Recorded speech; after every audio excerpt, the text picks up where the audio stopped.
حالا که چند وقتیه که از انتشار بازسازی موفق بازی سایلنت هیل 2 میگذره، هنوز هم نکات و رازهای جالبی تو بازی پیدا میشه. از نقاشی‌های عجیب روی دیوار گرفته تا شعری به زبان فارسی تو یکی از اتاق‌های بازی. سلام، اینجا بازی پلاته و امروز با شماییم با رازها و جزئیات جالب بازی سایلنت هیل 2 ریمیک. شاید فکر کنین در مبارزه اولتون با کله هرمی حتما باید کلی از مهمات و فشنگ هاتون رو حروم کنین تا بتونین از پس شکست دادنش بر بیاین، در صورتی که اصلا اینطور نیست. این مبارزه محدودیت زمانی داره، یعنی اگه بتونین حدود 7 دقیقه از دستش فرار کنین بدون اینکه حتی یک فشنگ شلیک کرده باشین، مبارزه به پایان میرسه و کاتسین پخش میشه. اگه تو ابتدای بازی دوباره برین تو دستشویی، یه نقاشی عجیب و غریب در انتها روی دیوار پیدا میکنین. این نقاشی یه شیطان به اسم لیلیت رو نشون میده که روش یه سری نوشته عبری هم دیده میشه. نقاشی تو نسخه اوریجینال بازی سایلنت هیل 2 هم وجود داشت. در روایات عامیانه ثبت شده در حدود سال 1953 درباره جنی حکایت میشه که توسط آدم طرد شد و با ابلیس جفت شد. اون انبوهی از شیاطین به دنیا آورد و به مادر اونا معروف شد. بعد از اینکه جیمز از مسافرخونه جک میاد بیرون به همراه ماریا به یه خونه بزرگ که اون حوالیه میرسه. در حیاط خونه بازه. وقتی پیش ماریا برمیگرده ازش میپرسه که حالش خوبه یا نه. ماریا میگه احساس امنیت نمیکنه و یه خاطره بد از این خونه داره. این اشاره به اکسپنشن بازی اصلی سایلنت هیل 2 که اسمش بورن فرام ا ویش بود.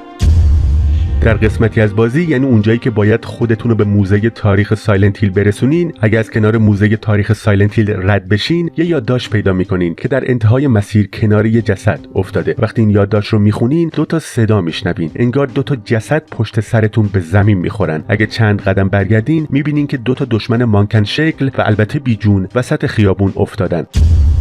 این یه اشاره است به نسخه اصلی سایلنت هیل 2. تو نسخه اول هم تو همین خیابون یه سری مانکن از بوته‌ها پرت می‌شدن و به جیمز حمله می‌کردن. اما بریم سراغ یه نکته بسیار جالب که بیشتر برای پلیرای فارسی زبون میتونه جالب باشه. در قسمت آپارتمان‌های بلو کریک و در بخش دنیای جهنمیش اگه وارد اتاق 205 بشین و با دقت به زمین نگاه کنین با یه فرش ایرانی روبرو میشین که روش شعری به زبان فارسی نوشته شده. این شعر در واقع یکی از غزلیات عبدالرحمن جامی، شاعر پارسی زبان قرن نهمیه. جالبه که شعر در ستایش بهاره. بعضی از بیت‌های این شعر به این صورتن و در این قسمت‌های فرش دیده میشن. ساقی برآمد ابر بهاران، شد سبزه و گل خرم ز باران، ژاله گوهر ریخت در جام لاله، لاله علم زد بر کوهساران. خوشان که گیرد چون لاله ساغر بر روی سبزه با گل عذاران، کرده بنفشه بر فوت فرصت دراء نیلی چون سوگواران.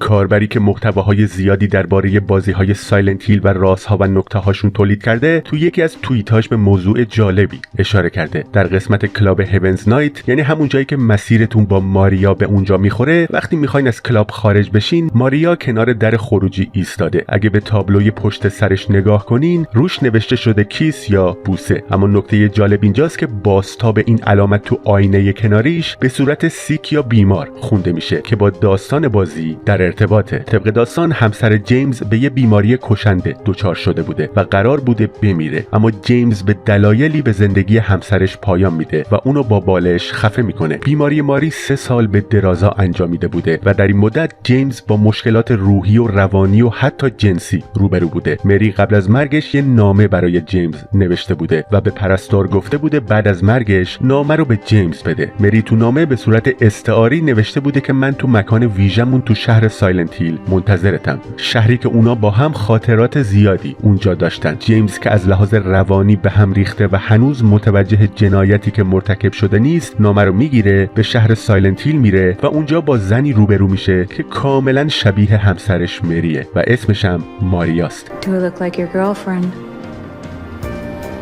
No, my late wife.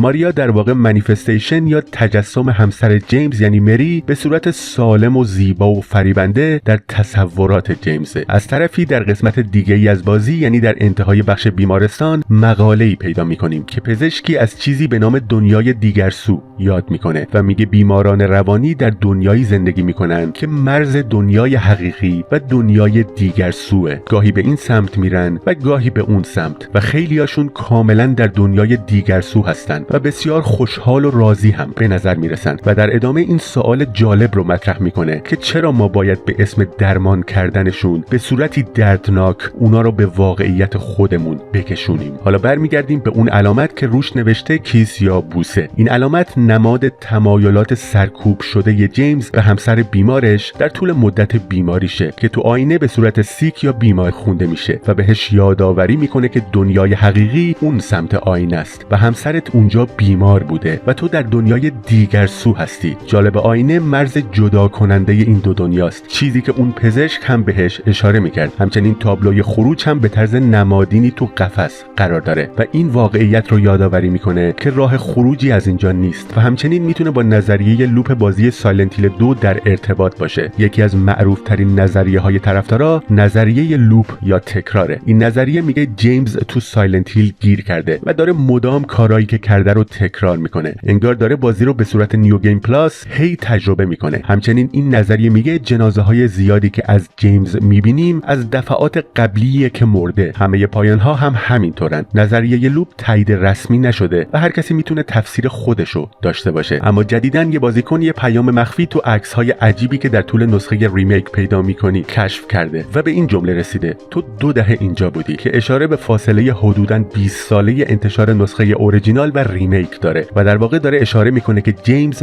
در تمام این مدت تو شهر سایلنت هیل گیر کرده بوده و تو چرخه کارای خودش گرفتار شده بوده. کارگردان بازی هم تایید کرده که این جواب درسته، اما نگفته که نظریه لوپ درسته یا غلط. همچنین مشخص شده که تلویزیون‌های بازی با کد مورس پیغام دوباره و چیزهایی مثل این رو میفرستن. بعد از اینکه پازل سکه ها رو حل کردین، کلید اتاق 201 رو پیدا میکنید. تو این اتاق یه تخت خواب هست، یه میز کنار تخته و یه آباژور هم روش دیده میشه و همچنین یه صندلی کنارش. اگه بازی رو تموم کرده باشین احتمالاً این اتاق رو یه جایی دیدین. درسته، تو چند تا از پایان‌های بازی دوباره همون اتاق رو میبینیم، فقط این دفعه مری بیمار روی تخت دراز کشیده و جیمز کنارش نشسته. احتمالاً این اتاقی بوده که مری تو روزهای آخر عمرش توش زندگی میکرده. جالبه که تو قسمت لابورنت، به خصوص تو قسمت خرابه های انتهاییش که اوضاع به هم میریزه و در 3 مرحله نفسگیر باید با دشمنایی که از هر طرف بهتون هجوم میارن روبرو بشین، میتونین همون اتاق رو پیدا کنین. تو این 3 مرحله اتاق بیشتر و بیشتر خراب میشه. بعد از مرحله آخر یکی از دیوارا فرو میریزه و آوارش دقیقاً میفته روی تخت مری که این به صورت نمادین نشون دهنده بیماری مریه که داره پیشرفت میکنه تا اینکه بالاخره از پا در میارتش. در ابتدای بازی بعد از کاتسین ابتدایی باید نقشه شهر رو از تو ماشینتون بردارین، اما اگه از شیشه پشتی ماشین یه نگاه به صندلی پشتی ماشینتون بندازین متوجه میشین انگار یه پارچه سفید رنگ رو صندلی عقب ماشینه. اگه بتونین دوربین رو دستکاری کنین میبینین که این در واقع جسد همسر جیمز یعنی مریه که رو صندلی عقب ماشینه و توی پتو پیچیده شده. تو بازی اورجینال این نظریه از سوی طرفدارای بازی مطرح شده بود که جسد همسر جیمز در همون ابتدای بازی تو صندوق عقب یا صندلی عقب ماشینه، ولی هیچ وقت چنین چیزی تو بازی نشون داده نمیشد. ماساهیرو ایتو طراح هیولاهای بازی تایید کرد که این حرف درسته و جسدش تو صندلی عقب ماشینه، اما تو نسخه ریمیک و در پایان این وادر این قضیه به صورت خیلی جزئی نشون داده میشه. یعنی اونجایی که جیمز یه نگاه به صندلی پشتی ماشین میندازه و در نمای بعدی به صورت تار یا آتو فوکس جسد ماری رو در صندلی پشتی میبینیم. فکت جالب درباره بازی فالوت 4. Do you know what makes you special? فالوت 4 توسط بتسدا ساخته شده که مرکزش تو مریلند آمریکاست. دیزاینر اصلی بازی تاد هاوارده که تو اکثر پروژه های بتسدا نقش اصلی رو ایفا کرده. توسعه بازی بلافاصله بعد از فالوت 3 در سال 2008